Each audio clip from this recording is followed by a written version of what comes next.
മറ്റൊരു കാർ പോർച്ചിൻ്റെ വിശേഷങ്ങൾ ഞാൻ കാണിച്ചു തരാം കേട്ടോ. നമ്മൾ ചെയ്തിരിക്കുന്ന 2 കാറുകൾ ഇടാൻ തക്ക വിധം വലിപ്പമുള്ള ഒരു കാർ പോർച്ചാണ് ഇവിടെ കാണുന്നത്. ഇത് ഒരുപാട് കോസ്റ്റൊന്നും ആയതൊന്നുമല്ല, എന്നാൽ അത്യാവശ്യം റേറ്റ് ആയതുമായിട്ടുള്ള ഒരു കാർ പോർച്ചാണ് കേട്ടോ. 2 കാറുകൾ, ഇപ്പോൾ ഇവിടെ ഒരു ചെറിയ കാർ കിടപ്പുണ്ട്, അതുപോലെ തന്നെ ഇവിടെ ഒരു ഇന്നോവ പോലെ ഒരു ക്രിസ്റ്റ പോലത്തുള്ള വാഹനവും പാർക്ക് ചെയ്യാൻ തക്ക വിധം ഒരു വലിപ്പമുള്ള പോർച്ചാണ് ചെയ്തിരിക്കുന്നത്.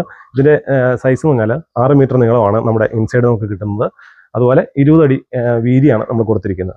അല്പം ചാറ്റടിക്കാൻ സാധ്യതയുണ്ട് മഴ പെയ്യുമ്പോൾ, പക്ഷേ ഇവിടെ ചെറിയ സ്ഥലത്തിൻ്റെ അപര്യാപ്തത മൂലമാണ് നമ്മളിങ്ങനെ ചെയ്തിരിക്കുന്നത്. അപ്പോൾ ഇതിൻ്റെ സൈഡിൽ ചെയ്തിരിക്കുന്ന ലെഗ് എന്ന് പറഞ്ഞാൽ 4x4 സ്ക്വയർ ട്യൂബിൻ്റെ 2 ലെഗാണ് നമ്മൾ കൊടുത്തിരിക്കുന്നത്.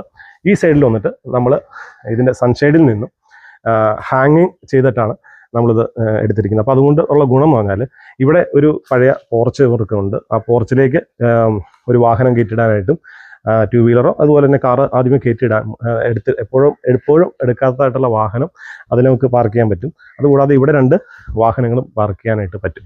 അപ്പോൾ ഈ കാർ പോർച്ചിൻ്റെ പ്രത്യേകത എന്ന് പറഞ്ഞാൽ ഇത് റൂഫിംഗ് ഷീറ്റിൽ ഇതിനകത്ത് ഉപയോഗിച്ചിരിക്കുന്നത് പറഞ്ഞാൽ ലൈനർ ഷീറ്റാണ് നമ്മൾ ഉപയോഗിച്ചിരിക്കുന്നത്. ലൈനർ ഷീറ്റിൻ്റെ ഒരു പ്രത്യേകത എന്ന് പറഞ്ഞാൽ മറ്റ് ഷീറ്റിൻ്റെ പോലെയല്ല, അടിഭാഗത്ത് കാണാനായിട്ടൊരു അത്യാവശ്യം നല്ല ഭംഗിയുണ്ട് കാണാനായിട്ട്. അപ്പോൾ ഇത് സീലിംഗ് ചെയ്തില്ലെങ്കിലും അതല്ലെങ്കിൽ മറ്റൊന്നും കൊണ്ട് അത് ഇതിൻ്റെ പർലിങ്ങും കാര്യങ്ങളൊന്നും മറച്ചില്ലെങ്കിലും കാഴ്ചയ്ക്ക് അഭംഗിയൊന്നും ഉണ്ടാകത്തില്ല. അതുകൊണ്ടാണ് ഞങ്ങളിങ്ങനെ ഒരു ഷീറ്റ്, ഈ ലൈനർ ഷീറ്റ് ഉപയോഗിച്ച് നമ്മളൊന്ന് ചെയ്ത് നോക്കിയിരിക്കുന്നത്. അതുകൂടാതെ നമ്മൾ ഈ 2 ലെഗുകൾക്ക് നടുവിൽ ഇവിടെ ഒരു ഈ പടർന്ന് കയറി പോകുന്നതായിട്ടുള്ള ഈ കാറ്റ്ഫ്ലോ പോലുള്ള ചെടികൾ കയറ്റി വിടാൻ പാകത്തിന് ചെറിയൊരു ഇങ്ങനെ ഒരു ഡിസൈനും നമ്മൾ സെറ്റ് ചെയ്തിട്ടുണ്ട്. അതുകൂടാതെ ഇവിടെ എല്ലാം ഹാങ് ചെയ്തിടാവുന്ന ചെടികൾ ഇടാൻ പാകത്തിന് നമ്മൾ ഹുക്കുകളും സെറ്റ് ചെയ്തിട്ടുണ്ട് കേട്ടോ. അപ്പോൾ പിന്നീട് എപ്പോഴെങ്കിലും ഒക്കെ നല്ല രീതിയിൽ ചെടിയൊക്കെ കയറ്റി വിട് കഴിയുമ്പോൾ 4 സൈഡിലെല്ലാം ചെടിയെല്ലാം ഇട്ട് കഴിയുമ്പോൾ ഇതിൻ്റെ അകത്തേക്ക് വെയിലോ അല്ലെങ്കിൽ ചാറ്റൽ മഴയോ അതൊന്നും അടിച്ച് വണ്ടി കേടായി പോകാനൊന്നും സാധിക്കുകയില്ല. അതിന് വേണ്ടിയിട്ടാണ് നമ്മൾ അങ്ങനെ ഒരു ചെയ്തിരിക്കുന്നത്. അപ്പോൾ ഈ ഒരു കാർ പോർച്ചിന് നമുക്ക് ആകെ മുടക്കായിരിക്കുന്ന തുക എന്ന് പറഞ്ഞാൽ 65,000 രൂപയാണ് കേട്ടോ. അപ്പോൾ ഈ 65,000 രൂപയ്ക്ക് നമ്മൾ ചെയ്തിരിക്കുന്നത് ഇത് എൻ്റെ സ്ഥലമായിരിക്കുന്ന തൊടുപുഴയ്ക്കടുത്ത് വണ്ണപ്പുറം എന്ന് പറഞ്ഞ സ്ഥലത്താണ്. അപ്പം നമ്മൾ ഈ റേറ്റിൽ നമുക്ക് കേരളം മുഴുവൻ നമുക്ക് ചെയ്യാൻ പറ്റത്തില്ല. അപ്പോൾ ഓരോ സ്ഥലത്തും ഓരോ റേറ്റ് ആയിരിക്കും. അതിൻ്റെ കാരണം എന്താണെന്ന് വെച്ചാൽ നിങ്ങൾക്ക് തന്നെ അറിയാമായിരിക്കും.